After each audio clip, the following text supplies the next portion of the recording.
We are We're back. We We're back, back. baby. Better than ever. I Better have some than burpee juice. Better than before. I don't have some burpee juice. I have a Robinson's Fruit Creations. Oh, what fruit creation have you got? Raspberry and something, maybe peach. Ooh, very nice. Oh, doesn't that make you think of Marvelous Creations, the chocolate bar? Did you like those? Oh, it's the best. It's the The one with tits, the popping isn't it? candy in. It is the tits. Nah, The I biggest don't. of tits. No, it's Don't the love that. greatest. Don't love it. I do. Good for you. Good How's for life? you. It's all right. It's all right. I'm feeling a little bit under the weather. You sound it. Yeah, I've got a bit of a cold. I think it's because Emmeline has had the cold, the nursery lurgy. Yeah, Lurgy. I'm getting a sore throat as well. Yeah, and she was in bed with me the other night, and I saw her sit up and then just sneeze all over my pillow and then go back to sleep. Perfect. So I've slept on snot, Nice. But we're good. We move on. How are you? Yeah, okay. Just working harder than usual. My God. Long day today. I'm feeling it. And also having got back from Riga, because I didn't sleep very well in Riga. Riga! No, your sister said the same. Riga. Yeah. I'm sure it has absolutely nothing to do with the amount of alcohol we drank there. It can't be. No, it never does. Surely. No. Were you snoozing? Oh, Snoozing? yeah. Rachel was getting involved, so Of they only course she lasted was. for a day or so. And then I had to do the last day nicotine free. You're a bad, I can't think of the word. Bad influence on my wife. Yeah, I suppose so, but To be I fair, didn't though, if force I was her. there, She asked. she would have been smoking fags. Yeah, Not exactly. gays, cigarettes. Yes, for the Yeah, American don't mistake listeners that out for the there. Americans. I'm not smoking the gays. No, don't That's smoke the only on gays. weekends.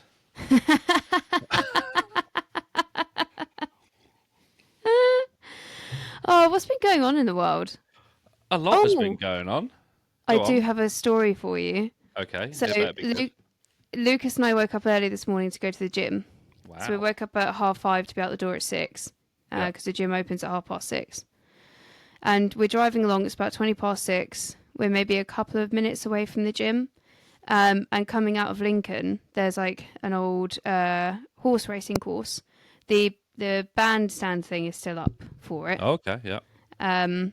But not bandstand, what's it called? The seating area is still up for it, but that's Like all. a stand. Yeah, that's all. I wonder why it's called a stand shut when you off. sit. Sorry. Very good question, actually. I couldn't tell you. Thank That's you. a really good question. That's one for the books. One to think about. Yeah. Anyway, the rest of it is just sort of trees lining an area. Nothing much there. And we were driving past and we just saw this man on the ground, this body on the ground. Okay. So then Cracked up. we were like, fuck. Well, we got to go back and make sure he's okay because it's cold this morning as well. Frosty. So we get to the roundabout, hang a Yui, come back, park up, and he's just like staggering to his feet because Lucas was like, I can't be asked to deal with a dead body today. He's still alive, staggered to his feet. Basically, he was fucked, like drunk. Like you could smell the alcohol from his stank, but he only had a thin jumper on, so he was freezing. Shivers. So big shivers. So do you need where do you live? And he was, just take me to Watton or close to Watton. You let him get in the car, did you? I looked. No, at this point we hadn't. And I looked it on the map, and I was like, mate, that's in Thetford. You say Watton's near me. Yeah, I was like, that's 70 miles away. I was like, mate. You know you're in Lincoln, right? He's like, yeah. So we're like, okay. And then at that point we were like, get in the car and warm up. So he got in the back. We turned the heat on, and then we were trying to figure out where to go. And he's like, it's fine. Just drop me somewhere. I was like, we can't really leave you when you're in this state. Yeah, so I was thinking that, and then I was just about to look up trains. And then I was like, why don't we go to McDonald's, get some food? So I bought him some food because he'd lost his wallet and his key and his phone, everything. Yeah. He didn't have anything on him. We were trying to call people that he knew, but he obviously wasn't getting the numbers right. We called this bloke and he was like, hello. And he was like, yeah, it's Jason. He's like, I don't know you. You got the wrong number. And this drunk Sounds bloke, like a Jason. night. Yeah, he tried to carry on the conversation. We're like, no, thank you. No, bye. So when I was in McDonald's getting him some food. What did you get him? I got him a double sausage and egg McMuffin meal. Nice. But I got him some water to go with it. So I was Orange like, he juice needs some water. Yeah, I did think that, but I was like, he probably needs water more than he needs orange juice right now. Fair. I would have got a Coca-Cola. And then he dove straight into that water when I got back to the car. Anyway, Lucas played a blinder. He was like, "What do you remember last?" Yeah. And he said, "Checking into the hotel." And we're like, "Okay, Massive. okay. Yeah. Which hotel?" Holiday Inn Express. Perfect. It was the hotel behind McDonald's. Oh, what a win. So it was literally a minute to get into the car park. Got into the car park, took him into the reception. The receptionist was like, "You okay?" Because you could smell the alcohol coming off him. It was fucked. Proper night. Yeah, it was covered in dirt as well. Because obviously, anyway, we gave the name. She couldn't find the reservation. Anyway, turns out he was there. His mates were there. He was there for work. So he checked in the night before. He's a solar panel fitter. Yeah. And then she was like, "He's not going to be popular in the morning," because this was what, maybe 6:30 at this point. Yeah. People were kind of milling about in the reception area. People that had obviously come here for work were getting up to go to work because you would be at that time. Yeah. Anyway, made sure he got back in his room. But he'd said he was going off to meet someone, so we don't know whether he'd gone for a night out with all of his workmates. He pulled on got Tinder. drunk, maybe pulled or thought he pulled. Yeah. And then was trying to find it and got lost, or he was just trying to find the hotel and just took the wrong turning, just ended up in the middle of nowhere.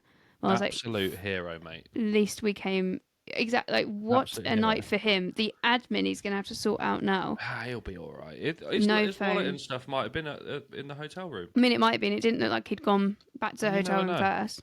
You never didn't know. have his key on him or anything. The last thing he remembered. True. You got to have some hope. Yeah. You got any Larry getting drunk stories like that? Nothing like that, because Lucas was like, "Oh, we've all done it." I was like, "I don't think we have," but then I said, "I think femmes have to be a bit more careful." Yeah, I think the worst is I had a stag do in Liverpool. Yeah. It wasn't my stag do in Liverpool. This was another one. And I was that pissed. I got locked out of the hotel. I was on my own. They let me in the hotel, but I couldn't remember what room we were. No, you needed a card to get. So we had to go onto this balcony, walk across this roof, and you get to the door, and you got to scan that, and that will let you into the corridor. I didn't have a card, so I was like, right, I'm stuck out here. I'm gonna have a wee. So I went to have a wee in one of the plant pots, and I think I've been weeing for about 10 seconds, and I looked down, and I just forgot to flop my knob out, and I was just stood there pissing my pants. I think that is the highlight of my life. And the worst thing is that was the only pair of trousers I took for the whole weekend. So I had to wash them in the sink. Yeah, I had to wash them in the sink and then rewear them. Mr. Oh, Chris! I was the called fact that you Piss. remember that though, because like, imagine all the stories that we don't remember from when we're pissed. Oh, it was great. Well, it wasn't great. It was a bit of a wet mistake, but it was fun. Oh, I was saying to Lucas, I was like, "What's the chances that this bloke even remembers this interaction?" Because he'd sobered up a fair bit by the end. Yeah. But all the way through, he was just absolutely dry. He seemed like a nice enough bloke to be. Yeah. Well, you've done it. You've done a good deed. We did. We didn't get time to go to the gym. We had to go straight back after that. But yeah, I was That's better than the gym. What? Looking after a drunk person? That must. He kept thinking my phone was his phone. No, exactly. I was like, "Can you check to see where your phone is?" And he was like, "It's in front of you." I was like, "No, that's my phone. Where's your phone?" He's like, I've got money, I don't want to be a beg when I got him some breakfast. He didn't eat it either, and I was like, 100% he's just going to go collapse on his bed. He's not going to eat this food that I've just bought him. £6.09 spent on nothing. That's unfortunate, but you did a good deed. Proud of you. Well That's done. my good deed. Yeah, and well then Lucas done. was like, "Would you have?" Because Lucas was worried that he was going to have to scrap the bloke when we first walked up to him when he got up. Yeah. And he was like, "Would you have stopped if you were on your own?" I said, "No chance. So Not a chance. The police. No. No, if I was on my own, no, I'd have called the police or ambulance or something." Let him sleep. Yeah. It could have just been the start of Shaun of the Dead or something. No, you could have got mauled. Yeah, exactly. It could have been. I'd love a zombie outbreak. One. Patient what? one. It'll be great. Why? I don't know, it'd just be cool, wouldn't it? But then all your family would be dead, so it's a bit of a hard one. Have you got a plan for what you'd do in a zombie apocalypse? I've had many plans over the years, but it's had to adapt as I've moved locations. Yeah, it has to. Like when we're in it's Kettering. one of the first things you do. Yeah, because when we were in Kettering, there was a pool club. Is that what you call it? You go play snooker and that, a snooker bar. Yeah. and that was upstairs. And we thought if we got up there, there's a gun shop in Kettering somewhere, like a hunting shop. I might be making that up. I'm pretty sure there was. We go and raid that, get some guns. Then you go to the pool place, flip one of the snooker tables up against the door, and you're just sitting there. Is there food? There's lots of food, lots of drinks, pool, snooker, so you can play the days away, entertainment. And then once it's calmed down, so when you run out of food 3 or 4 weeks in, everyone's dead. Do you know what I mean? The carnage has settled down. Yes, yeah, 100%. And then you go on your merry way, get on a boat, and just live on a boat for the rest of your life. Fishing. Oh my god. Yeah, go find a cruise ship or something and just commandeer it. Yeah, sorted. They can't swim. No, if they can't swim, you're fucked. But well, yeah, it's either that or what else do you do? Get on a train and keep the train moving. yeah, but like Snowpiercer. Power's out, mate. Yeah, you're right. What are you doing? Oh, God.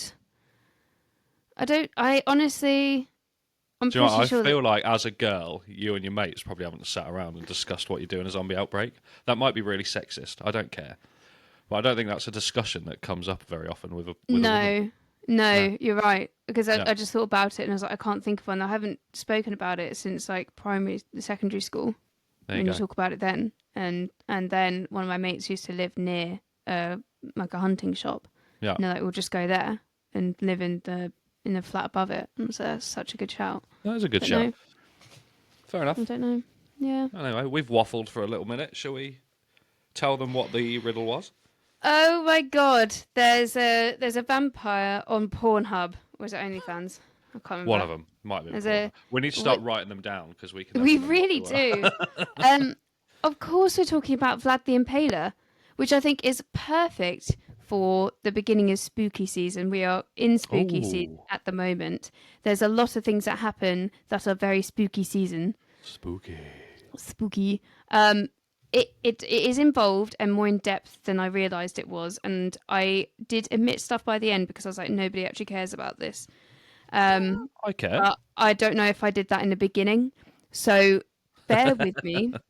As long as you didn't miss out the best bits, I feel like we're good. Mate, the best bits are in there. They're very, very good. It's a much more complex and involved story than I thought it was going to be. I thought it was going to be a bit like the Uhtred one where I was really scrabbling around trying to find information. Yeah. There's a wealth of information on Vlad the Impaler. There was a lot. Incredible. So this is Vlad the Impaler, Vlad Tepes in Romanian. Also, side note, I once again did not look up how to say any of these words. I'll correct you because I know Romanian quite well. Why? Yeah. Why? I don't. It's a lie. I'm lying. Oh, okay. Yeah. Right. Okay. Edit that out, Chris. I will. Yes. Edit. Edit what out? Nothing. Okay. So we are talking today about Vlad the Impaler.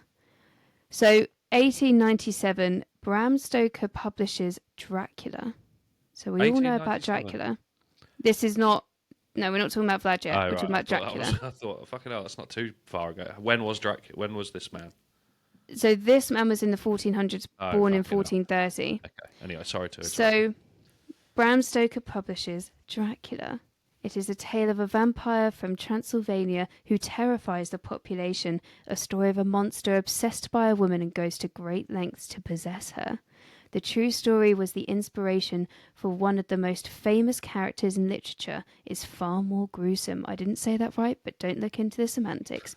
Steeped in horrific acts of violence that echo even today. Who was Vlad the Impaler, and what did he do to create such a fearsome legend? I wrote that. Blah blah blah. Very good. You're getting. I love these little cheesy intros. That. As I'm going through, because I'm doing a lot less copy and pasting and a lot more writing it myself. Yeah, look at us making an effort. I am, and I'm rewriting it to make it more interesting because so Wikipedia actually goes into a lot more depth than some of the other more interesting articles I've read. So I've kind of got a storyline and then made a bit of a prose around it. I like it. A prose. You're welcome. Is that what it's called? A prose. Like a narrative. It's really good. I'm impressed by your effort. Thank you. So the man who would become Vlad the Impaler was born in 1431 in Segersvar, Transylvania. The second son of a nobleman, Vlad II Dracul. That's a So cool name, isn't it? yeah. So Imagine you at met the a Vlad Dracul. so there's a reason he's called Dracul, and I'll get to it in the next sentence or Oh, sentence after that. So at the time, Transylvania was a part of the Kingdom of Hungary. yeah. It's now part of Romania. It's modern day Romania. So Ah. Vlad's father, Vlad II, became a member of the Order of the Dragon. Whoa. So thus earning him the name Dracul. That's pretty. Is Dracul Hungarian for dragon and Romanian? Which means that also it means dragon in Romanian, but also devil. So it's both. Damn. So the Order of the Dragon, I've got the Latin for you. Okay. Societas Draconistarum. Draconistarum. Excellent. Societas Draconistarum. Literally, the Nailed it. Society of the Dragonists. That sounds badass, doesn't it? Ooh. So it was a chivalric order, it's similar to the Knights Templar, the military orders of Yeah. the Crusades. So it's kind of based off of that. It's selected for higher aristocracy, and it's founded in 1408. So a similar sort of time to when Vlad II is joining it by Sigismund of Luxembourg, who would then go on to become the Holy Roman Emperor. And I Wow. know a little bit about Sigismund. Not that I'm going to put it in here, but I've heard of him because Lucas plays Kingdom Come Deliverance. Never played it. It's Probably should. really good to watch. I Yeah. don't play video games, but I like watching it. So as I said before, it was fashioned after the Crusades, the military order of the Crusades, and it requires its initiates to defend the cross and to fight the enemies of Christianity, particularly the Ottoman Empire. So we're going to be talking a lot about the Ottoman Empire in I was going to this. say, what is that? I think we've will heard of tell it, but I don't know you what it is. in depth in one of the following paragraphs. So just to give you a bit of context in the time that Vlad III, so Vlad the Impaler is Vlad III, I'll refer to him as Vlad III until, spoiler alert, his dad dies, and then I'll just refer to him as Vlad. Okay. There's a lot of very similar names in this. So if you do get confused, tell me, but just try and stick with me here, We've because got it Vlad, does get Brad, complicated. and Dad. Okay, yes. Well done. Good. Brad's the Impaler. Brad the Impaler. Well, his brother's Radu. So, very Okay. close. Quick burpee juice break. Don't burp, though. Don't burp. If I do, I'll do it into the microphone. It's so fizzy, those cans of Coke Zero. I don't know Honestly, what ever they've got in since you started calling it burpee juice, I was like, I do burp and incessantly. It's mad, isn't it? It's a bit like Charlie in the Chocolate Factory when they drink that bubble water and you just burp and float Quick, without the float. yes, without the floating, although I feel like my stomach's floating. Yeah, you need to let it out. Quick side note. What is your preferred vestibule for drinking Coke?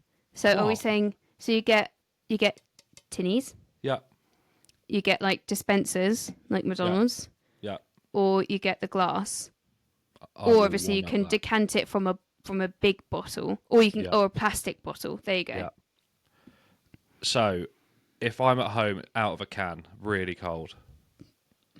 If I'm It's out, the burpiest in this. It's it is the very burpiest. burpy. If I'm out in a pub on the tap, I don't think you can get better Coke than that.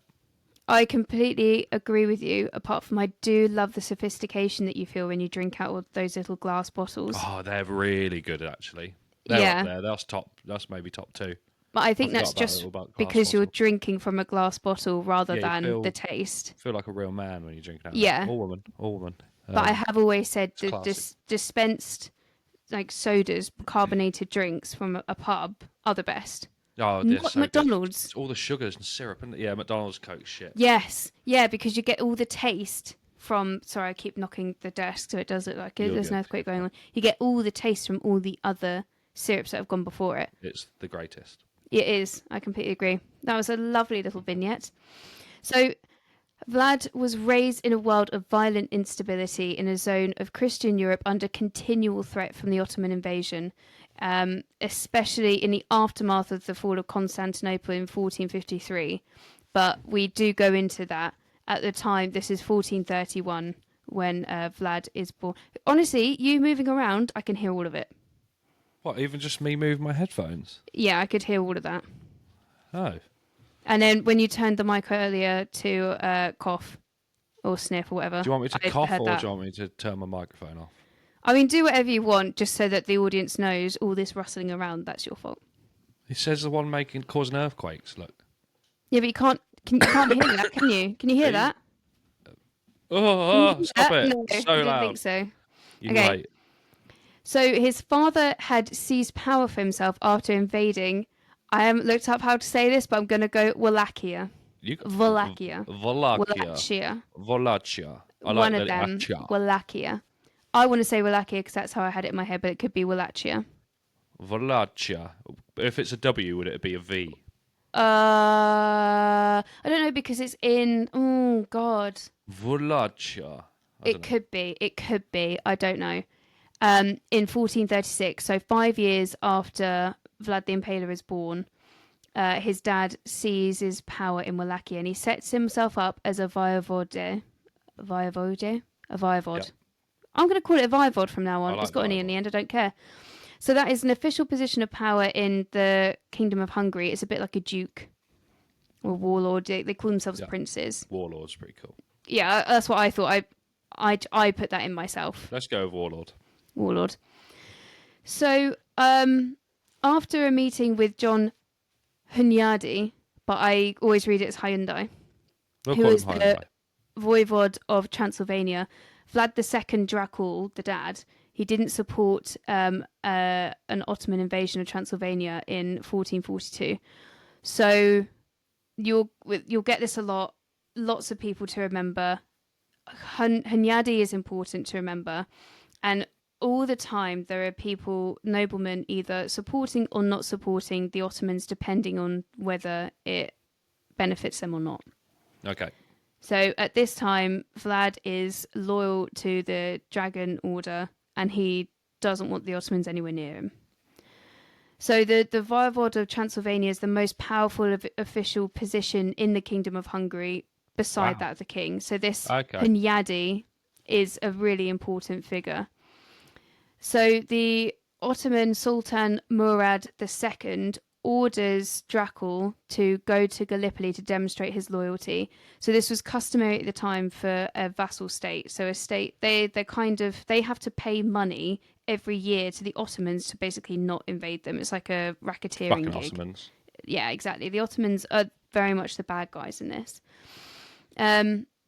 So yeah, it's a ransom sort that you have to pay.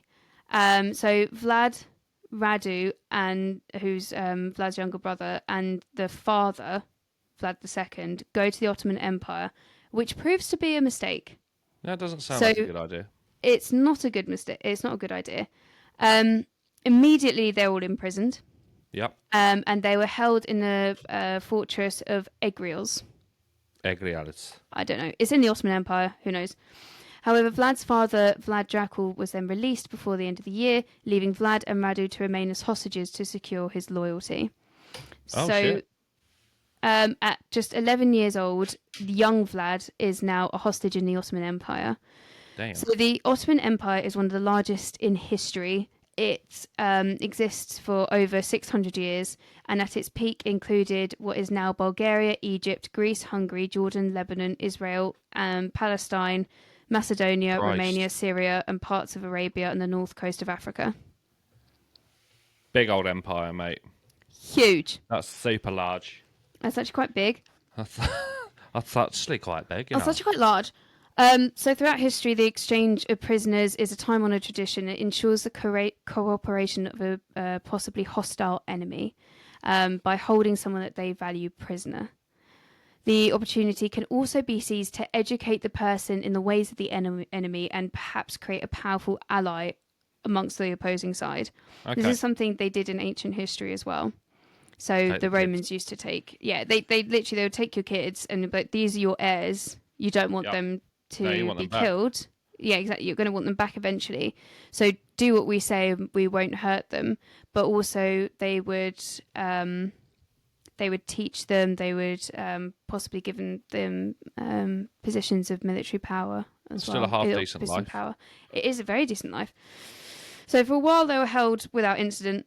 The Ottomans' treatment of noble hostages depended on the situation, but often it involved keeping them in the court for control, educating them to become leaders, or even using them as a tool for political manoeuvring. So they weren't given harsh punishments. They were often sent to military school, Yeah. where they could be trained as future leaders. They could also get a really high status career within the Ottoman Empire, Bloody hell. and the chance to rule their own territory under Ottoman control. So they were Sounds trying like to a make better it. life. Yeah, honestly, it doesn't. Yeah. It doesn't sound that bad at all. Under the Ottomans, Vlad and his younger brother Radu were tutored in science, philosophy, and the arts. And Vlad became a skilled horseman and warrior, which we'll see more of. Vlad is going to be bad. So in a cool way. they were treated well, but the captivity still was not great for Vlad. He didn't enjoy it, and he held a lot of resentment towards the Ottomans for being kept away from his home and He his didn't accept the daddy. hospitalities. No, he didn't. He always viewed them as being his captors. So even despite the fact that both of his sons, he's still got an eldest son with him, Vlad II, Vlad Dracul. Okay, still one more. There's one more that he has with him. Even though his two younger sons are held captive, he still sides with King Vladislaus of Poland and Hungary in 1444 in the Crusade of Varna against the Ottoman Empire. But he was happy to let his son's life be forfeit for the crusade of Christianity, to protect Christianity. If you're little Vlad, I think you'd be more pissed off at that, wouldn't you? Yeah, you would be, but especially by modern standards, wouldn't you? Yeah. But luckily for our story, he was wrong. They were not sacrificed for his cause. In 1447, Vlad Dracula, the dad, agreed to pay an annual tribute to the Ottoman Sultan, and then he was like, okay, you can have your sons back. Dad Vlad pulled one out in the end. Yes. But their reunion was short-lived, however, because later that year, the same Hunyadi, the Voivode of Transylvania, he was now regent governor of Hungary, and he invaded Wallachia. Wallachia. So Vlad and Radu managed to flee back to the Ottomans, who held him prisoner, but the dad and the eldest son, Mercia, they were murdered. Fair enough. That's what you get. Yeah. Leave your kids and you stand up to us. You're getting your next slit, bruv. Too right. So I want to suck your blood. I want to suck your blood. I want to slit your neck. 27 minutes in, we've already got there. Surprised it took that long. Hunyadi then made Vlad Dracul's cousin, so I'm guessing that would be like Vlad III's first cousin once removed, Vladislav the second ruler of Wallachia. So it's Vladislav. I said it wrong. Vladislav the second, the ruler of Wallachia instead. I'm just going to keep saying it differently every time I say it. That's fine. So another person to remember is Vladislav II. Vlad the Vlad. He will come back. Vlad squared. Vlad II. Thus begins Vlad III, Vlad the Impaler's villain arc. Here he comes. So we're just down to Vlad now. Oh, just Vlad. Nice, just Vlad. So the new ruler of Wallachia and Vlad's dad's murderer, Vladislav. Oh my god, that's hard to say. Vlad's dad's murderer, Vladislav. Nice. And again. Vlad's dad's murderer, Vladislav. You've nailed it. Second. Nailed it. Together with Hyundai, launched a campaign against the Ottoman Empire in 1448. So this is 1 year later. Hyundai. Oh, sorry, Hyundai. I found it so patronising, that advert. It's Hyundai, actually. Because then you watch American adverts, it's still Hyundai, but then apparently for the UK, it's like, oh, no, you're saying it wrong. No, it's Hyundai. It's a bit like a chicken Kiev, isn't it? It's political correctness gone mad. Pussy holes. So Vlad saw an opportunity. He was still amongst the Ottomans, and he was like, I'm going to get my territory back. Shit. So he led the Ottoman army to Wallachia in early October seizing the opportunity whilst his opponents were away to take back his birthright. Big bad Vlad. My bad Vlad back. Together, they captured important fortresses in Georgiou and Danube. We know Danube. You Danube. You Danube. You Danube. Strengthening their hold, and it seemed as though Wallachia may be in Vlad's grasp. Yeah. And his father's death would be avenged. Wallachia. Is that? Because it's Vlad's now. Oh yeah, Wallachia. Wallachia. Wallachia. The Ottomans defeated Hunyadi's army at the Battle of Kosovo between the 17th and 18th of October. Literally not far away from today. What? Today's the 15th of October. Oh, it's so close. Yeah, that's pretty good to be fair. It's only 800 years ago or whatever it was. 500 and a bit. Today though, isn't it? Yeah. So Vlad at this time had positioned himself in Wallachia. He had taken the seat of power again. Is he the new Huchamu? What was it? What's the warlord word again? Voivod. Is he the new Voivod? He's the new Voivod. So Cool. he's now managed to take Wallachia. So sensing that defeat was near, Hyundai then sends his deputy to try and meet with Vlad, and he wants to negotiate with him, perhaps to defect from the Ottoman army. But Vlad is sure of his impending success, so he refuses. Yep. And according to the letter he wrote on the matter, he was worried that should the Ottomans catch him meeting with the enemy, he'd be guilty by association. So he doesn't want to piss the Ottomans off at this point, and he's pretty sure he's going to be able to keep his seat of power. But this turned out to be a costly mistake, because whilst the Ottomans were busy fighting the insurrectional force of Hyundai and Vladislav II, Vladislav II then returns to Wallachia with the remnants of his army and successfully forces Vlad out. So Vlad then runs away again to the Ottoman Empire. Oh. Yeah, by the 7th of December, Bit of a 1448. I say he's a weasel, but he was born in 1431. Yeah. So he's only 17. Okay, he's pretty young. cool then, isn't he? Yeah. Yeah. That teenage spirit. This then comes somewhat confusing series of events for Vlad. So if I lose you, we'll just skip it. But so he begins. Just smile and wave, boys. So he begins his exile in Erdene, which is in modern day Turkey, still with the Ottoman Empire. He then moves to Moldavia, where Vlad's uncle has mounted the throne with Hyundai's help in 1441. So it's Vlad's uncle. Bogdan. For real? Bogdan. I feel like you just snatched that out of the air and I liked it. But No, Bogdan. Yeah. But 2 years later, his uncle Bogdan was murdered by Peter III in 1451. Where's Peter come from? I don't know. It was like he had a weird something after Peter, and then I was like, I don't know, because it was Peter III. Like Pietra or something. Piotr, maybe, I don't know. So who was it? Peter III. Peter III. He had something afterwards. Probably Piotr. Piotr. He was from Russia. Oh, he was are you the sure? 7th emperor of Russia. No, it's not the same bloke. Because no, this guy is the king of Moldavia. Peter III, king Moldavia. Moldavia.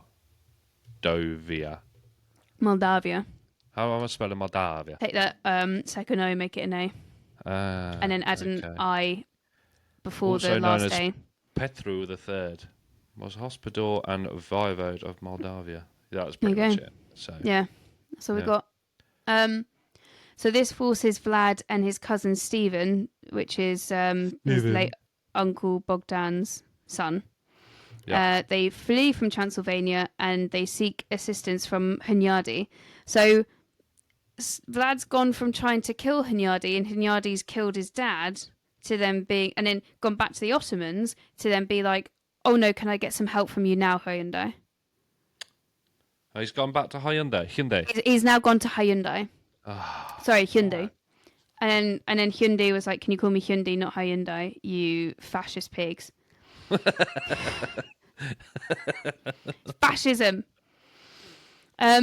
Unfortunately for them, however, Hyundai had just signed a 3-year peace treaty with the Ottoman Empire, and that meant he could no longer meddle in the succession of Wallachia, and he had to leave the right to elect their next ruler to the boyars, and the boyars are like the lords. To the boys. The boyars. So the boyars are like the lords. Yeah. And then the voivods are like the dukes. Right. Sounds like a football match about to go wrong. The boyars and the voivods. The boys versus the voivods. Is Moldova Moldova? Yeah, I think so. It's got to be, isn't it? Yeah, almost invariably. So a boyar was the highest rank of feudal nobility in the Eastern European states, so like a lord, or something like that, right? Lord Boyar. So this treaty that Hyundai had signed with the Ottoman Empire specifically said he can't decide who's going to be the next. That the Wallachians have to decide for themselves. I think in an effort to, because he's placed people in that are against the Ottoman Empire before, so the Ottomans are like, let's let everyone else decide, because they know that the vast majority of them are going to want to secure peace, so they're going to want someone that's on the Ottoman side. Yep. So at this point, Vlad's effectively left stateless, and after this, it's really, really confusing. He goes all around the place, so I just left it out. And he's a there's bit of also an Uthred, you know. He's just a nomad. He just kind of goes around. Does he? No, he doesn't. Yeah, it's like our Uhtred of Pevensey. They would have got on. He literally is. I think they would have done. Yeah, or slaughtered. Yeah, probably that. So not a lot is known about these next 5 years until at 1456, 5 years later, he then tries his hand at reclaiming Wallachia. Yeah, he's going. So he's now 25 years old, and he's switched sides now. He is a bit more. He's got a bit more now, so he knows what's going on. So he's cut ties with the Ottoman governors of the Danube cities, and he obtains military support from King Ladislaus V of Hungary, who disliked Vladislav II. Meanwhile, Vladislav II then saw aid from the Ottoman ruler Mehmed II.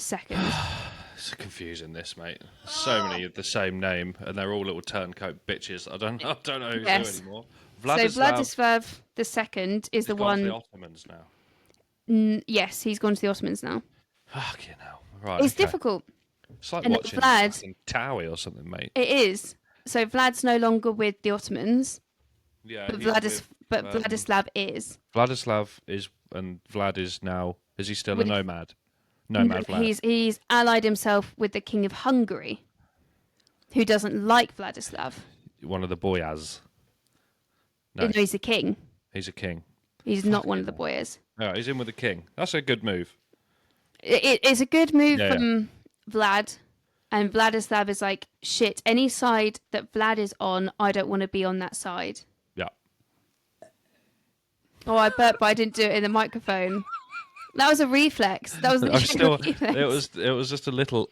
I still heard it. It was tiny. It was a tiny little burp. But I'll boost the audio for that. Come on, neck it.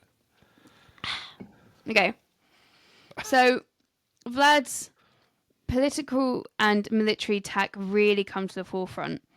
So, at the time, the Ottomans had led this massive invasion into Hungary and the Holy Roman Empire. And Constantinople, which was the seat of the Holy Roman Empire, falls to the Ottomans in 1453. So, this is kind of what we spoke about before. Yeah.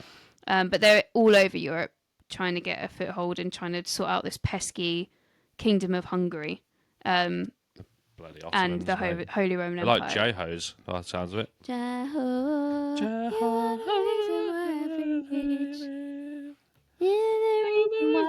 I'm a boy. I'm going to bite your neck, Jeho. Jeho, I want to suck your blood. Jeho, I want to drink it all. I'll go pale your butt. Jeho. I want to suck your bum blood. I'm going to impale your hoop, Jeho. Bloody hell. Oh wow. Moving on. Okay. So in 1456, so this is when Vlad has decided that he's going to get Wallachia back. He's going back for it again. Yeah. So this is when. So the fall of Constantinople was 3 years before. Oh, okay. But when he's 25 and he's Yeah. going back to Wallachia, that's 3 years after the fall of Constantinople. Right. So the Ottomans and Hyundai's forces are locked in battle. So Vlad leads a small force of Hungarians and Romanian mercenaries, which he got from the King of Hungary, to battle his old enemy Vladislav II at Targoviste. Everton defender. I feel like they need to just have a fight in the middle of a ring or something. These two twats. Mate. So according to contemporary sources, he had the satisfaction of killing his mortal enemy and his father's assassin in hand-to-hand combat. Yes. So he does it. Nice. I'm happy about that. I'm glad it's ended in a 1v1. Kills him. And he fucking takes back Wallachia. Does he cut off his head? I don't know. Does he drink a goblet of his blood? Let's just say that he does. I would like to. Yeah, 100%. Yeah. Let's just believe it. Let's speak it into existence. I believe in a thing called love. Just let me take your head off now. that was bad synchronization there. So, Vlad's already solidified his position as being anti-Ottoman, and he is proclaimed the voivod of Wallachia in 1456, finally reclaiming his birthright and avenging his father. One of his first orders of business in his new role was to stop paying the annual tribute to the Ottoman Sultan, which had previously been a measure to secure peace between the Wallachians and the Ottomans. So he just stops doing that. Business. He promises to protect the Wallachian nobility in the eventuality of an Ottoman invasion. And he says to them, when a man or a prince is strong and powerful, he can make peace as he wants to. But when he is weak, a stronger man will come in and do what he wants to him. Say it in the voice. When a man or a prince is strong and powerful, he can make peace as he wants to. But when he is weak, a stronger man will come and do what he wants to him. Excellent. I really like that. Is that good? Powerful. That was my favourite. And powerful. He's powerful. You sound like Gru. You look like Gru, actually. I can't remember. Shoulders. Oh, fuck off. Fucking shoulders, prick. That basically sets out his authoritarian ruling style. Fuck you. Sorry, mate. But his rule of terror and legend of cruelty thus begins, and he murders thousands of people in order to solidify his seat of power. Stories from the time. Murder. There's been a murder. Why does it always lead to killing everyone? Oh, he does more than that. So stories from the time immediately following Vlad's imprisonment in Hungary describe his cruelty in torturing the opposition, including cooking people alive, skinning them, and cutting off their limbs and genitals. That cock is off. Can you cut a fanny off? What, female genital mutilation they do in Africa? How? Just like snip the lip? I don't understand what. Flap's gone.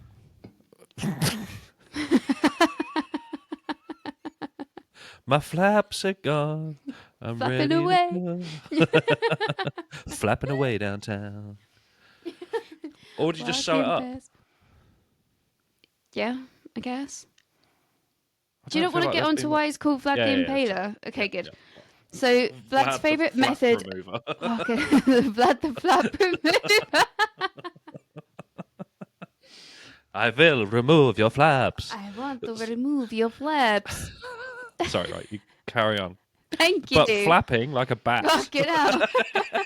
We're only on page 3 of 9, mate. Sorry. We're already 45 minutes in. This is going to be so long. Okay. Apologies. So Vlad's favourite method of public execution of men, women and children was impaling, which involves hoisting a victim on a tall spike.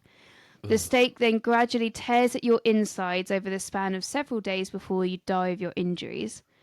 And the number of those subjected to impalement by Vlad ranges from 40,000 to 100,000. Fucking And modern day. thus he became Not known modern as day. Vlad Tepes, Vlad So the was that Impaler. always up the bum hole? Yeah, I mean, how is he going to do it? I don't know. Unless Through the it's mouth? like No, through he'd be the dead too back, quick. but you die pretty quickly. Really quick, yeah. So I So you imagine if just, it's over some days, do you reckon top they lube down. it up? Was it just like getting No, dry because that make it fucked? too easy. Yeah, dry fucked. Yeah. Yeah, Friction. yeah. Fair enough. Ooh, splinters. Oh, splinter at the butthole. Yeah, but that is one big splinter at the butthole, I suppose, isn't it? Yeah, and then tiny other little ones. Yeah. Oh. I was about to read the same thing again because I'm distracted. Contemporary authors were also quite hostile to Vlad, hence his fearsome reputation today. So there is authors, people that write things. So Thank there's you. speculation that in order to increase public resentment of Vlad, or just to increase hysteria, I never say hysteria like that. That's just so increased Hysteria. hysteria. My name's Vlad Hysteria. Impaler. I'm speak. A lot of sources. Let me get through this paragraph, please. Sorry, I'm feeling mischievous. A lot of sources wildly inflated the number of those that Vlad tortured and killed. This does not, however, diminish the fact that there is truth to the story, and that even if he murdered a fraction of people this way, he is set apart from contemporary rulers. On the other side, he's viewed as harsh but fair. There's Harsh. also people writing shit about him. Yeah, it's like Facebook hating it. He's coming for you. Yeah, exactly. He's been cancelled. So no one's cancelling Vlad. in 1549, so he's been on the throne for 3 years, he arrested a group of merchants and ordered their impalement. Sentenced to impalement. He also lured a number of boys to a banquet to kill them. So there's a lot of impaling. There's a lot of impaling. So although one German chronicle suggests there are among 500 boyars, the place of execution could only hold about 42 and 50 impaled bodies. So even if he only did 10%, that's still kind of fucking mental. Could you imagine when they're building his little castle or whatever, and they're asking him for the dimensions of his room? It's like, it's like about 50 impalings. The ceilings must be quite high. Oh, it's about because 50. I need to. Why has he gone German? I don't know. I want about a 50 square impalings. 50 square impalings. There's a lot of stuff in here I meant to get rid of, so we're cutting through some of it. Yeah, we don't care about that sentence. So Vlad managed to retain control of Wallachia until 1462. Good run. So what's that, like 6 years? Yeah, that's long enough to rule, isn't it? You don't need to rule longer than that. When the Ottomans launched another invasion. Those bloody Ottomans. They're back. Ottoman. So Mehmed II, he's back and he invades Wallachia in 1462. And he's actually able to go all the way up to Wallachia's capital city of Targoviste. But he found it deserted. But in front of the capital, we found the bodies of the Ottoman prisoners of war that Vlad had taken, all impaled. Shit, some contemporary records give the number as around 20,000 Ottomans. It's a lot of impalings. How are you getting, like, the work that goes into that? You've got to cut down trees, you've got to make them into stakes, you've got to get the people on top of them, you've got to take the prisoners in the first place and keep them somewhere whilst you're making the stakes. You're going to go put the stake in the ground. You're going to take a little bit out. What? The stake. Do you reckon they just stay there? No, you just put them on there and then let the Ottomans find all their mates. Yeah, but all the other ones they impaled, do they just live on the stakes for forever? Yeah. So many stakes. It's not worth taking them off would be rough. Not let alone for a second the killing of humanity, the genocide that he's doing. the deforestation, man. Yeah, it's shocking. Think about the fucking gorillas, man. Think about the trees. All that palm oil. So he also enacted a scorched earth policy. So he God. Scorched earth policy. Scorched earth policy. Yeah. Which we've spoken about before, and you burn all the fields, kill the animals, poison the water, so that the Ottoman army can't resupply as it carries on. So contemporary sources describe the scene as the Ottomans came upon a forest of their compatriots impaled. And I was like, they literally are a forest at this point. And it's quite lengthy, but quite useful. So there are large stakes there on which it was said about 20,000 men, women and children had been spitted. Quite a sight for the Turks and the Sultan himself. The Sultan was seized with amazement and said that it was not possible to deprive his country of a man who had done such great things, and who had such a diabolical understanding of how to govern his realm and its people. He said that a man who had done such things was worth much. The rest of the Turks were dumbfounded when they saw the multitude of men on stakes. There were infants too, affixed to their mothers on the stakes, and birds made their nests in their entrails. Christ alive. So was it like spooky season? Was it mum, steak, butthole, as it popped out of mouth, child on top? Yeah. And now the fact you're licking to that is fucked up. Just drop my child on my tongue. Mate, like I said, you don't have to have sex to be molested. Oh, for fuck's sake. You just have your arsehole impaled by a tongue and then a steak.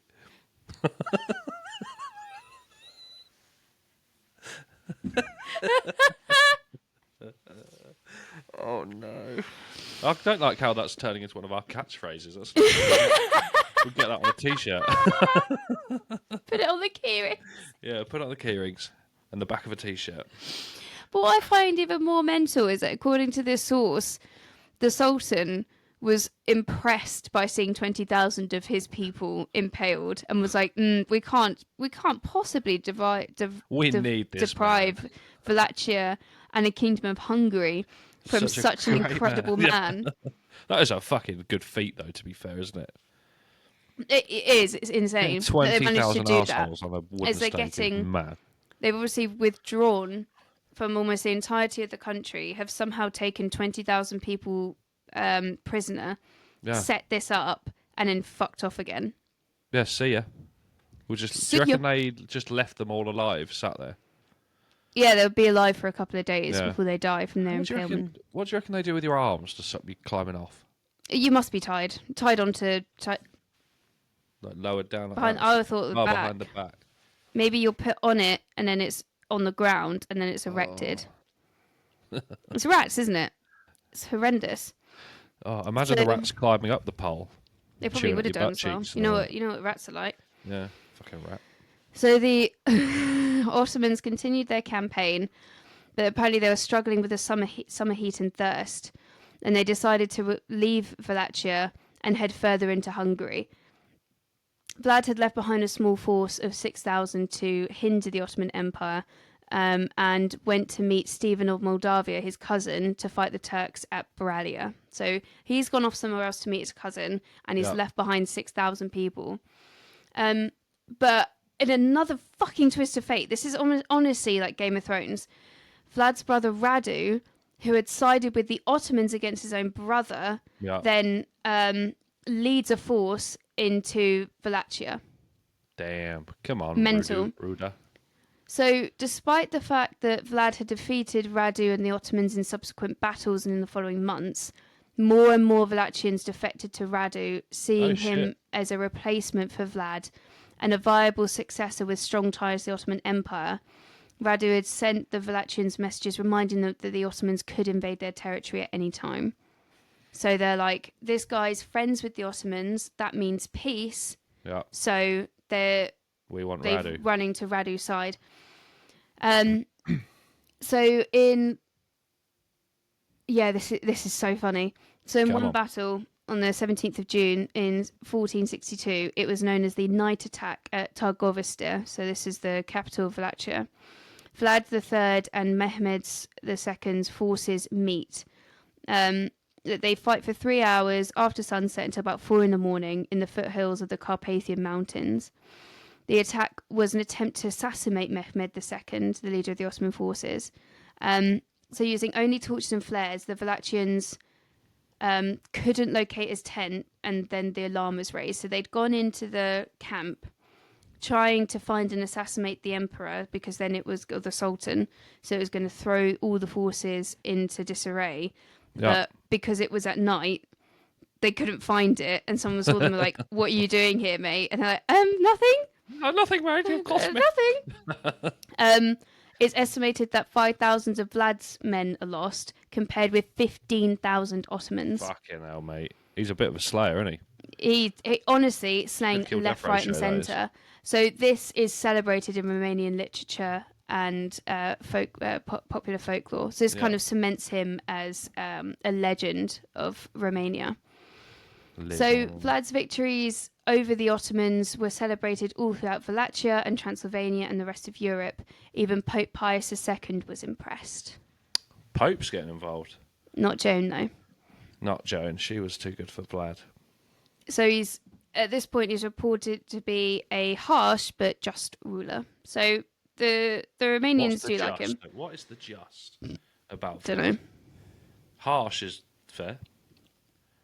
Harsh but fair. Don't know what's just. Don't be like that. You little wizard. So not long after the impalement of the Ottoman prisoners of war, in August 1462, so 2 months after he tried to kill the Sultan, Vlad was forced into exile in Hungary, unable to defeat his much more powerful. Stop moving! I can hear all of it. I'm like, just stop it. ADHD. I just can't sit still. I think it's because of your gilet, your little waistcoat. Am I rustling? I can hear it rustling. Yeah, I can hear the rustling. You're still rustling. Can you not hear that? I'm trying to stop, mate. Is it like a bin bag or something? Yeah. Okay, sorry. Stop wearing bin bags, man. I'll not move again. So, Vlad's been forced out by his own people, basically. His brother had bribed local nobility by saying, "We'll give you commercial privileges," and had offered them 15,000 ducats to support him. Ducats. What is a ducat? Is that their money? Their currency. So when he's in exile in Hungary, he's taken prisoner, and the people that are taken in prisoner have to justify their decision to the Pope, because obviously this is the Holy Roman Empire. So you've got the emperor, but then you've also got the Pope is really important as well. So they have to justify it, because the Pope and the Venetians had sent a lot of money to finance a campaign against the Ottoman Empire, and they're like, and you're going to lock up the one guy that's fighting against them. Come on. So one of the papal legates, Corvinus, he presented 3 letters that were originally written by Vlad on the 7th of November of 1462, and apparently Vlad had written these letters to Mehmed II, amongst others, offering to join his forces with the Sultan's army against Hungary if the Sultan restored him to his throne. But most historians believe that these were forged, so that the Pope would agree to Vlad's imprisonment, because it was basically not written his style. The Latin was really bad, and apparently he was really good at Latin, so it was all pretty obvious looking back at it. Yeah. Forged in that.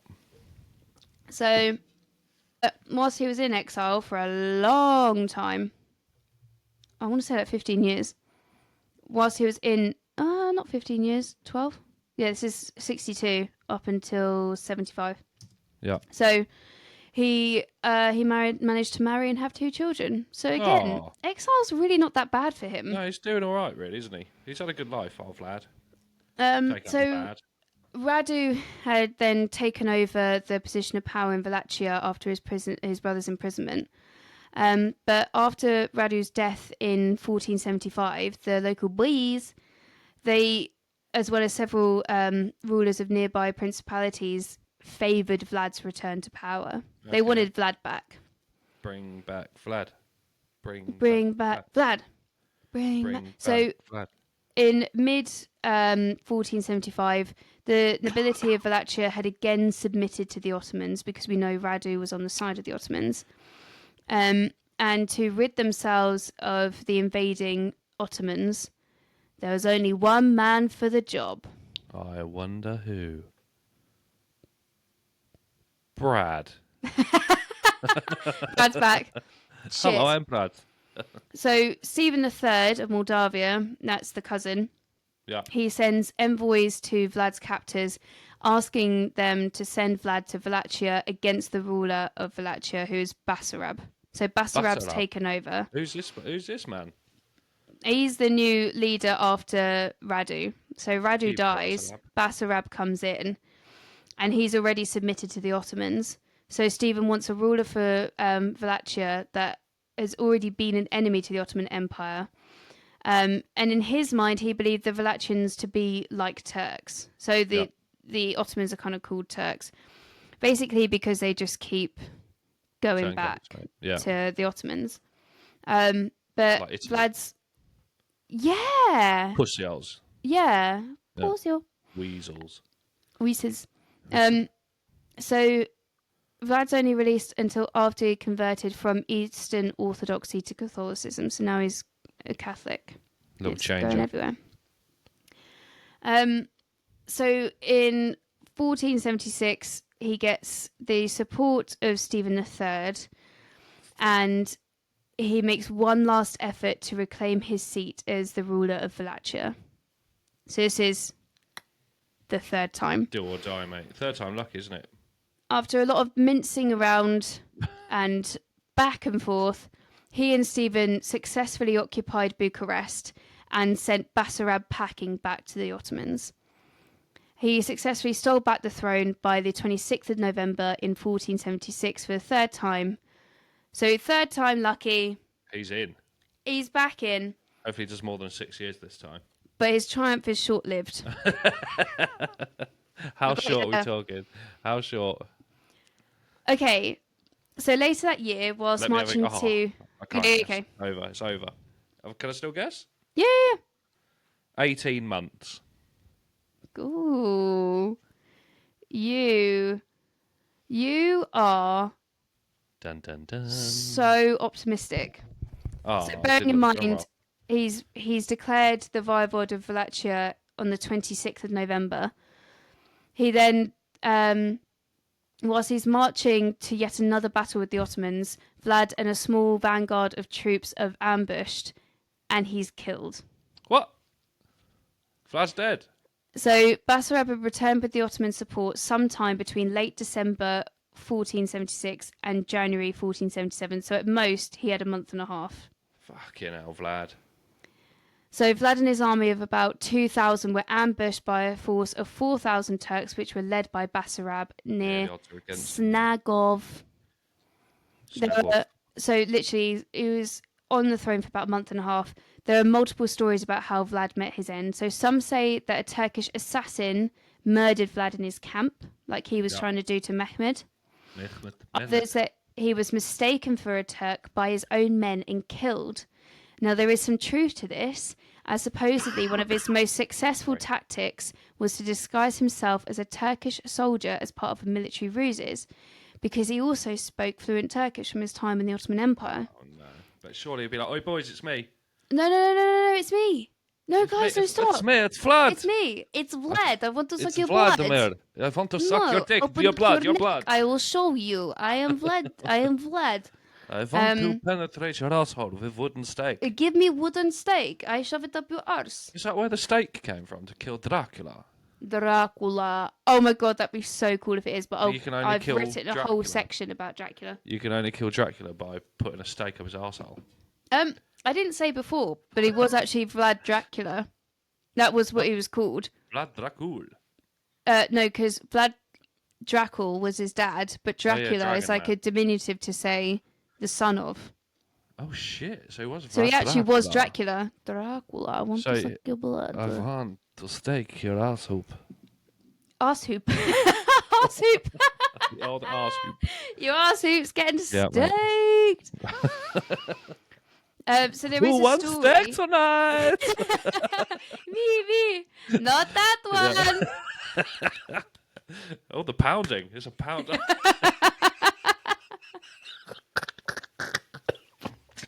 Don't.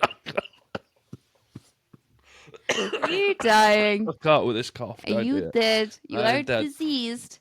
Oh. So there is a story that Vlad had managed to confuse an invading Ottoman force by speaking to them in Turkish, which allowed his men to catch him by surprise. So that lends some sort of truth to him being mistaken for a Turk. Brilliant. His body was chopped up, his head sent to Mehmed II, and it was displayed in Constantinople. Oh, cool. It's Local a bit like peasant. Braveheart. Yeah, it literally is. It is like Braveheart. They all combine these stories, look. They do. History repeats. Yeah. So local peasant traditions maintain that what was left of Vlad's corpse was later discovered in the marshes of Snagov by the monks from the nearby monastery, although there is no truth to this. Damn. Yeah. Interestingly, Vlad may have been suffering from health issues just before his death. Oh. So in a 2023 study, researchers used mass spectrometry to study a letter Vlad had penned in 1475. The researchers found biological evidence that Vlad had respiratory tract infection and that he likely had hemolacria, a condition which makes a person cry blood-tinged tears. Shit. Yeah. So he might have cried blood. Bloody hell. Bloody hell. Blood, tears, hell. Oh, teary, bad Vlad. What, all his life or just at the end there? So I'd make myself cry before going into battle. it may have resulted from simple injuries or eye infections, but it could also have been caused by systemic diseases such as anemia or nervous system issues. So there is a chance he might have always had it. There is a chance he may have developed it, but nobody actually talks about him crying blood. Not that we know of. Okay. So, just talking about the contemporary reception of Dracula and what other people thought of him, even as Vlad was still alive, stories were circulating at the court of the Holy Roman Emperor and beyond about his brutal tendencies. A lengthy poem called The Story of a Despot called Dracula, Voivode of Wallachia, was performed to Frederick III, who was Holy Roman Emperor, in 1463. So this is after he's been taken prisoner. Yeah. What's a despot? I was going to look that up because it's basically a mental, no, not despot. It's like a mental leader. A ruler or person who holds absolute power, typically one who exercises it in a cruel or oppressive way. Right, okay. Yeah. Hitler was a bit of a despot. Yes, he was. Yeah. So it was rumoured that Vlad had once dipped his bread into the blood of his impaled victims. Like Jesus. So far, this remains legendary. It hasn't actually been confirmed.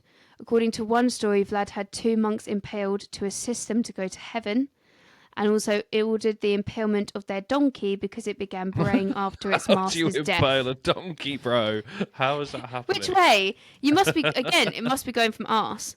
It's got the arms, though, hasn't it? It's got its front arms, and then it's slowly lowered into a donkey hole.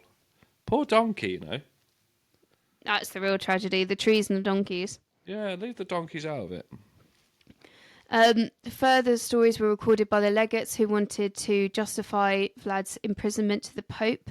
That they said that whilst he was in prison, Vlad caught rats to cut them into pieces or stick them on small pieces of wood because he was unable to forget his wickedness. Just made tiny little rat impalers.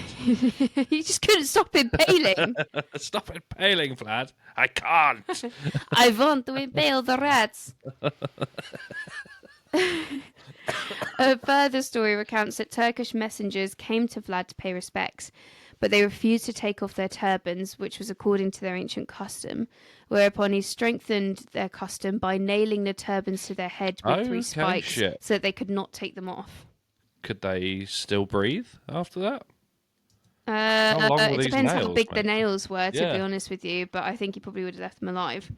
Okay. So, Germans also recorded likely inflated stories of his cruelty because he didn't get on with the Germans.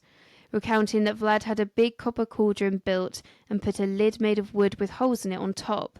He put people in the cauldron and put their heads in the holes and fastened them there. He then filled it with water and set a fire under it and let the people cry their tears Oh out my until they were God. boiled to death. Bloody hell, big boiling bad Vlad. That is a mad end. That's a mad way to life. go, isn't Imagine it? being boiled to death. Yeah, Because it would horrendous. be a really weird one, because you'd be quite cold, and then you get warm, and then you got a nice It would bath. be nice for like how Yeah. long? Maybe 10 minutes? 5 Yeah, and then minutes? you're like a bit of spaghetti, and you are flooping all Limp. over the place. Yeah, And limp your biscuit. skin's coming off. Yeah. Oh. However, it's not all bad, because Romanian folklore tells the story of a harsh but fair ruler who enacted such misdeeds to secure peace for the Wallachian people. He was doing it for a good presented cause. exactly. That's That's the what harsh but fair. See, that's the same. Hitler did that, and look at all the hate he gets. Was it for a good cause though? It was a good cause for him. Yeah, they account what he did with genocide as well.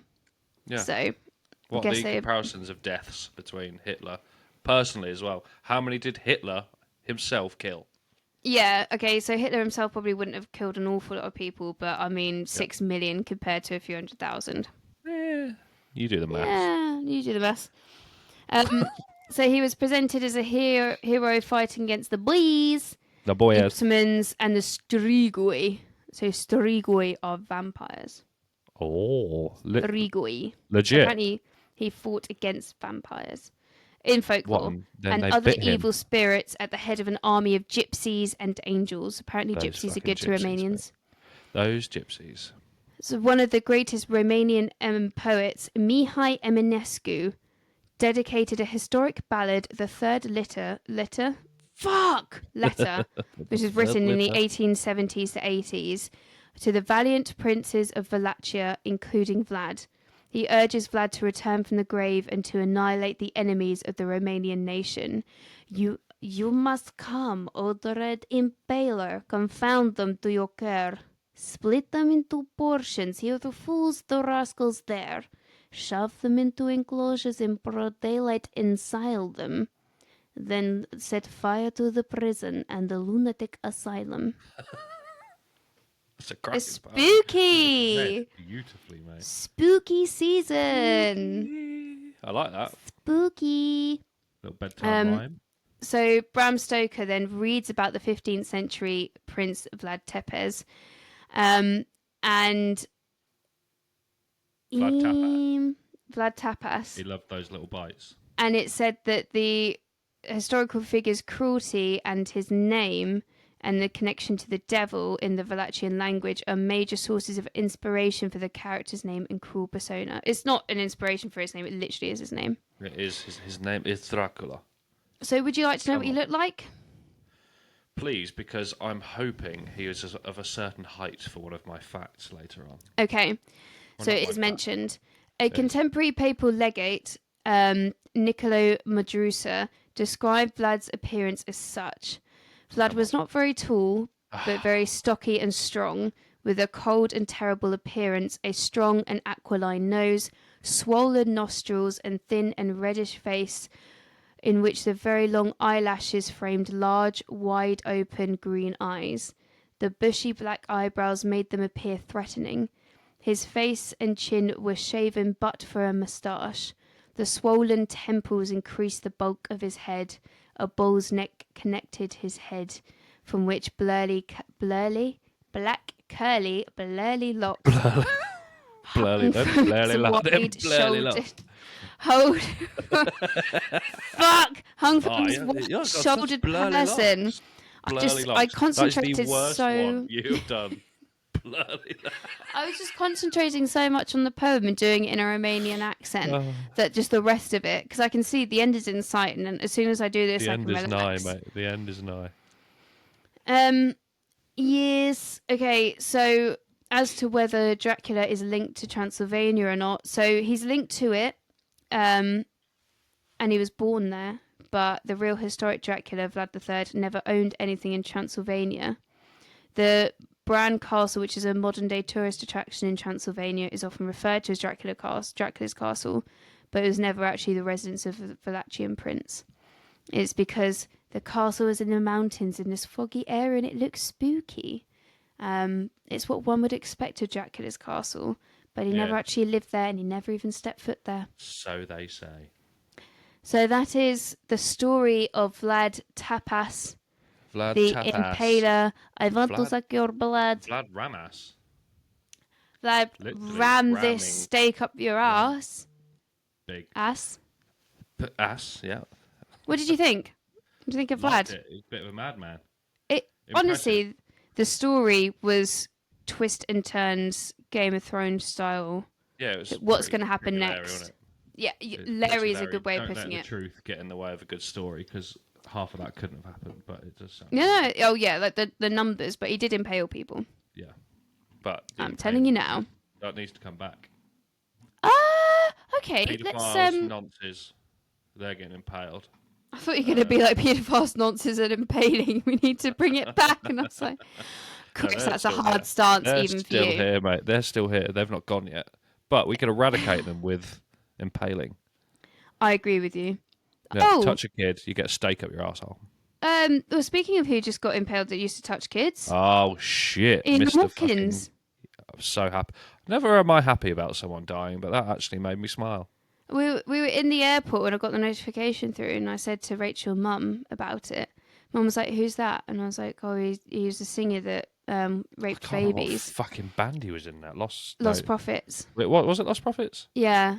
Yeah. And then a woman next to me was like, "Yeah, it's not exactly a loss, is it?" And I said, "No, it's a win. Can't say I'm mate. at all sad about him dying." But if it came out that he got impaled on a stick, He got I'd be impaled on impressed. his shiv. He did. So that's close enough. I think Vlad would be happy with that. Yeah, I think so too. The blood spilling, the death, and the writhing in pain is well deserved. Fuck you, Ian Watkins. Let me suck up on your little your arterial bleed. Is that the little knife wood? Let me just clean up your blood. I found to clean up your blood. There's going to be so many people listening to this that are just going to be like, oh, that's a disgusting sound. We've done it 5 times. Oh, look, lady ovulating. It's like the scene from Saltburn. Oh, not again. Why did that come back up? Yeah. Saltburn. Dracula was in Saltburn. So, no, stop. Okay, so how would you... I've just absolutely throated that mic there. How would you have done it different? If I was Vlad, after all the conflict, I think I would have moved off to Moldova with my big boy Stephen. Yeah. And opened up like a spa / like sex dungeon museum. Not museum, like resort. And it's like his impaling, but you don't die from it. It's just like a bit of a horny thing, you know, like... This is late stage capitalism paying like to S&M. go and get impaled. Yeah. So and then you could also have one of his special little cauldrons as baths. So you just sit in there, locked in there by a bit of wood. What you think is blood. It's not blood. It is. And then you just set a fire underneath it and you slowly burn to death. No. Boil to death. But you don't quite die. It's really warm. It's like a theme don't park. die. And then afterwards you can have a nice cold plunge. You go until you're too uncomfortable. Do you know what I mean? You're honestly, like, nah. The Titanic was missing a trick when they set up their Turkish baths. Oh, Turkish. Yep. Ottoman bath. Get the Vlad bath in there. Okay, Never so what would it be called, his spa? Vlad's Impale Emporium.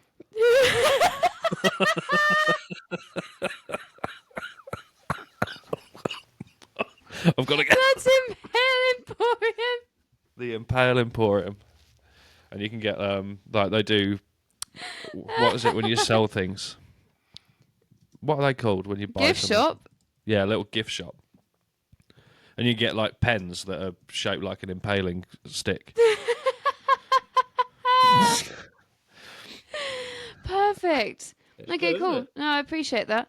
When would you have done it though? What time? Probably after the second one, it didn't work out. And then you'd be like, do you know what? I'm just going to try something else. Yeah, because the third time lucky was not lucky, was it? That was quite bad. No, it was the shortest, one of the shortest. I think he could have pulled some of the Ottomans into that and just let them see how he lives. And there might have been peace. We could have sorted all of these holy wars out pretty early on if he'd have Yep. just set up a spa. Yep. Vlad's Vlad's Impale Impale Emporium. Emporium. Do you like that? I do. That was good, wasn't it? Oh man, perfect. All right, are we moving on to Chris's fact corner? Chris's facts. Facts. Fact. Supposedly, he washed his hands in the blood of his victims. Oh, so we didn't eat bread from it. Well, that's all I got was he washed in them. Okay. Yeah. Delete that one. That's all Yeah. I got for that one. Yeah. I'm not going to lie to you. I stole this one from you. Oh yeah. Yeah. He ordered that women being... I know, we've already talked about babies getting shoved on there with their mums, haven't we? Yeah. You didn't take it out, did you? No, I didn't. Take that Who's out. the prick Edit now? that out. Yeah, I'm fucked taking it that out one now. haven't I? No, I'll leave that in. Right, next. Oh, this is a good one. You like this one? Supposedly, he used to pay sick people to spread their germs to the Ottomans. Oh, that's incredible. Yeah. We'd get a leper and be So- like, here you go, here's Yeah, 10 so quid. Go among breathe on some Vlad's people. diverse repertoire of battle tactics, he had a technique which was, a bit like biological warfare. It This is what biological my facts are warfare. saying. Yeah, he'd get the ill and he'd send them in, get them all ill, and then fight them while they're not feeling very well. Would he not get ill as well? Nah. Well, maybe after the battle. He would send you. Yeah. You'd be sent in there and you'd just be like Emmeline, just hold Emmeline, Yeah, send all the Impossible babies in. style, lower her into Yeah. the tent Dun, so she dun, could dun, just sneeze on the pillows. He could use his because he could have used his impaling crane or whatever he had. Impaling crane. Fetch the impaling crane. He is like Gru. He is like I told Gru. you, mate. He is. Fetch me the impaling crane. Fetch me the impaling crane. Well, that one went to shit. That was a bad fact. I really struggled with these ones. I did put the effort in. I've got a few, but they're all a bit crap. One of the... did you speak about this as well? One of the raids he did on Ottoman camp was so confusing that his enemies started killing each other. Let me read this to you here. Okay. Vlad employed guerrilla tactics in order to hold off the giant Ottoman army. One night in 1462, Vlad led his army on a quick surprise attack on an Ottoman camp Surprise. in the hopes of assassinating the Sultan. That's the one I Vlad's told you men about. needed to sneak into the camp. Is this the one, is it? Yeah, And so but they're you've dressed up got- in the clothes of the Ottoman people. Oh, see, I didn't know that. Yeah. I didn't say about that. Yeah. Though the attack did end in retreat for Vlad, it caused enough chaos that the Ottomans began killing one another, unsure who the real enemy was. Yeah, perfect. It's similar good to one, how Vlad met his end then. Yeah. Have a bit of that, Vlad. Not Vlad. You Ottoman scum. Pricks. And my last fact leads into my food Oh, yay. thing. So they reckon he could have been a vegan. Oh, okay. They Apart from read dipping some of the his, bread in the read some blood. books. He didn't. Yeah, but how do you know that's got anything non-vegan in it? Or vegetarian? He could have been vegetarian. Yeah. He could be making vegan bread. You don't know that. Don't be like Yeah. that. Don't act like you know the man. So, because Europe had a very cold climate in the 15th century, there was very little food. And according to bioarchaeologists, it's a good Yeah. word, isn't it? New profession. Aristocrats throughout Europe had a very meager diet, and meat was not often eaten. Meager. Meager. Meager. His Dracula name may have been blurry. vegetarian or vegan due to the poor diet or poor health. Ah. Not saying it's true. It's not a Also, fact. when I was saying about him being vegan, it wasn't the bread thing. It was him dipping it in the blood of his enemies, which 100% isn't vegan. That's fair enough. Yeah, that's not. You prick. I get it now. So Okay. So, that's not kosher, is it? what's it going to be? What's the fact? Is it going to be something about like carrots or something? How many garlic cloves can you fit in a 6-foot coffin? Yes. But he's too tall. He's not tall, so that's pissed me off a little bit. But how many garlic cloves do you reckon you can get in a coffin to fit a 6-foot man or a woman? Are you not impressed that my brain? 10,000. Double it. 20,000. Double it. 40,000. Add the same again. 80,000. No, the 20. How was I supposed to know? 60,000. 62,400. I'm calling bullshit on that. You got. I thought about this. Do you know how many bits? So it's definitely not right. I didn't just make that up. Me and my mate Gemini came up with that. But Okay. a coffin is quite big, isn't it? And 1 clove of garlic is what, that? Yeah. For the Although I've got audio some monster listeners, bulbs from Ocado. well, if you've got monster bulbs, Ocado. Oh. If you've got monster bulbs, I'm middle class then, now. I get my food delivered from Ocado. and your Coke Zeros. But what is it? Not even an inch. Most garlic cloves. You can fit a lot of them in a coffin. What's an inch like this? Yeah, about half. To the audio listeners, Megan pulled out a massive cock. She didn't. But I don't think that's highly inaccurate. No, okay. I would say we should it. test this, but there's absolutely no chance A, I'm getting hold of a 6-foot coffin, B, paying for 62,000 What would you rather do? cloves of garlic. Buy the 62,000 cloves of garlic or buy a coffin? I'd rather buy a coffin. Yeah. It's just so much waste. Planning ahead. Yeah, it's planning ahead. You could sleep in it as well. You're quite small. Oh, yeah. You'd fit in a 6-foot coffin as well. Well, yeah, I'm 6 foot, so there you go. Well, am I? I'm 5'11". Holy. Yeah. Slash. Slag. That's me out, mate. I'm a 5'11" slag. Back in my day, episode. I enjoyed that a lot. Do we want to do, before we do the shout-outs, did you want to do the riddle? Should we do the shout-outs and the riddle? Riddle comes last. Have we had shout-outs, have we? So shout out to Claire, who's been listening, and she's got a new job, and she's been going to and from work, and also sitting at her desk listening. She's caught up on all of them. Fucking, that is a good slog. She said Claire, she was going. You're a legend. Claire is a legend. She said she was going to hell for laughing at fuck off at the Titanic episode. Let me finish a fucking sentence. I can't help it. Titanic was so good. Titanic was so good. I think it's my favourite one we've ever done. Who else? I'm glad she's impressed. Yeah, she really enjoyed it. Christ. Yeah, that's all. Have we got any fan interaction? No, mate, not this week. I did get a message yesterday saying, "Are you ready to release your next episode?" And I said no. Well, they'll still get it. It's out on Wednesday, isn't it? They're good. Yeah. It'll still be out. Yeah. So no one. We're starting to piss me off, you little freaks. What about just you, mate? Fucking write in. Just say something. Hard, is it? It's really not hard. I might just start making emails up. We actually could do. Couldn't we? Not now. Yeah. We certainly could do in the future. Next week we've got 15. Oh, fucking hell. We've had 15 emails. all from Chris. All from Chris1, Chris2, Chris3 at gmail.com. Shout out Gmail. Shout out the mail of the G. Yeah, so just get in touch. You're still not doing it, please. But just fucking talk to us, man. How are the listens doing? Bad. They've kind of averaged out at about 16 people. 16's not bad. I thought it was about 9. That's not bad, is it? No, it's normally about. I think it started at the first one was like 97. Oh no! And now it's just plummeted down to obviously the only people that ever listen anymore. At least they're consistent. Yeah, someone listened to the first one was like, "It's not for me." When this hits the top 250,000 podcasts on Spotify, we'll remember these people. Can we just point out that 80% of the people that listened to the first episode were like, "I'm not listening to it anymore." Yeah, what is this shit? The fuck is this? It's gotten better though. 100%. I like that you've put the jingle at the end now, and you just kind of go into it at the beginning. I thought it was always there at the end. Oh, did you? Is it at the beginning still? It's always, it's at the beginning. In the beninging. Yeah. I think, to be fair, people probably hear that and they're like, I'm not listening to this. Shall I take it out the start then? Should we just get straight into it? Okay. I think we should just go straight into it and then just have it at the end. Let us know what you think. No one's going to say anything. Come on, tell us. I think us. that's a good shout. All right.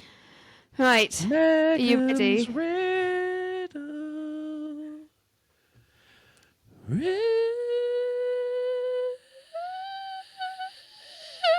My throat can't take it tonight. There's a Nazi in a lab coat.